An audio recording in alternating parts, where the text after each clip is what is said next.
And now, your ABC6 Storm Tracker weather with Chief Meteorologist Jeff Denoyer. About 3:30 this afternoon, I went outside and I do like a little video hit before the 4 o'clock, and I didn't have a jacket on. It was warm, it was nice. Then I went outside and had a little Facebook Live action out there about 8 o'clock, and I had the jacket on, sweatshirt on, and it was chilly. Temperatures had dropped pretty quick. State House still looks beautiful, and it really is a beautiful evening if you just don't mind it feeling a little cool outside. The temperature's falling from those 60s earlier today all the way back in the 30s right now, mixed in with some 40s as you work your way south. 44 in Newport, 42 in Coventry, but down to 39 in Attleboro. Temperature's probably not moving too much more tonight. Partly cloudy skies, a little bit of a west wind, and we'll mix in some 30s north and also into interior southeastern Mass, northern portions of Rhode Island, and some 40s for some of the bigger cities, and down towards the coast, a combination of upper 30s and low 40s, partly cloudy conditions. Overall, though, I showed this graphic, and I did this back at 5 and 6. I showed the high temperatures for the next 5 days. And they'll be in the 50s, right? But I think the low temperatures are the focal point for the next 5 days. The reason why, we haven't really had any 30-degree nights. We have a chance for one tonight, and the next 5 nights look like they will be. In fact, when you wake up Thursday morning, most locations will be right around the freezing mark.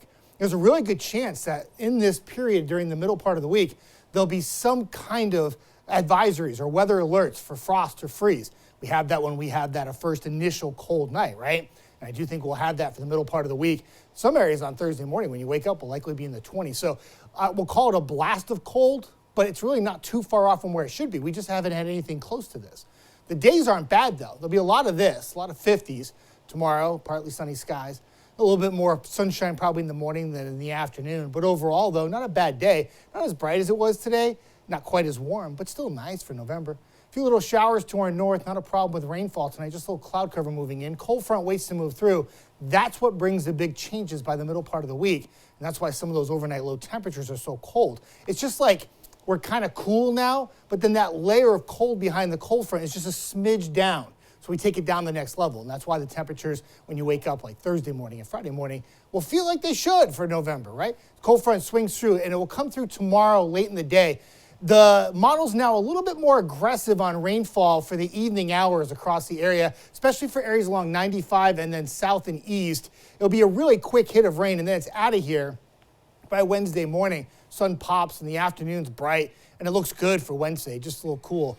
As we go into the weekend, there's actually 2 chances for storms. There's one Friday and another one for early next week. For now, both of them look like they stay just offshore, but we'll be watching these very closely here at ABC6. I've left it dry. And the only thing you have to worry about for now is just turning those clocks back an hour this weekend as daylight saving time begins this weekend. John. Jeff's pet peeve, when people say daylight savings, it's daylight saving, just so you know. The